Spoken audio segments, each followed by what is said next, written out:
కళ్యాణ్ అనే ఒక పత్రిక మీరు కూడా వినుంటారు. గోరఖ్పూర్ గీతా ప్రెస్ నుంచి అద్భుతంగా ఉంటుందండి. భక్తి మార్గం చక్కగా హిందీలోనే.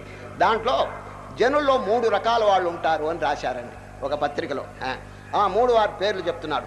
మొదటి ఉత్తముడు, మధ్యముడు, అధముడు. ఉత్తముడు యొక్క స్వభావం రాశాడండి. అది హిందీ పత్రిక కదండి, హిందీలో ఉన్నది, తెలుగు కూడా చెప్తాను. తేరా అంటే ఏమిటి చెప్పండి? నీది. మేరా అంటే నాది. ఉత్తముడు యొక్క స్వభావం ఎట్లా ఉంటుందో చెప్పారు. తేరా హీ తేరా మేరా భీ తేరా అంటాటండి వాడు ఉత్తముడు. నాయన నీది నువ్వు అనుభవించు, నాది కూడా నీకు ఇస్తాను. ఇది ఉత్తముని స్వభావం అండి, సాక్రిఫిషియల్ స్పిరిట్. తేరా హీ తేరా మేరా భీ తేరా. మధ్యముడు స్వభావం ఏంటంటే తేరా హీ తేరా మేరా హీ మేరా అంటాటండి వాడు. నీది నువ్వు తిను, నాది నేను తింటా, నువ్వు నన్ను అడగబాక నేను నీకు ఇవ్వను.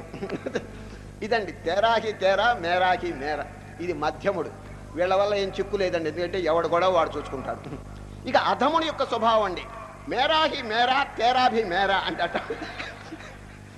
నాది నేను ఉంచుకుంటా, నీది కూడా ఇక్కడ బారాయి అంటాడు. దరిద్రుడు అండి, పరమ దరిద్రుడు, హోప్లెస్ స్పెసిమెన్ అండి. ఇది ఎప్పుడు కలుగుతుందంటే ఇటువంటి భావం అజ్ఞానం. అజ్ఞానం చేత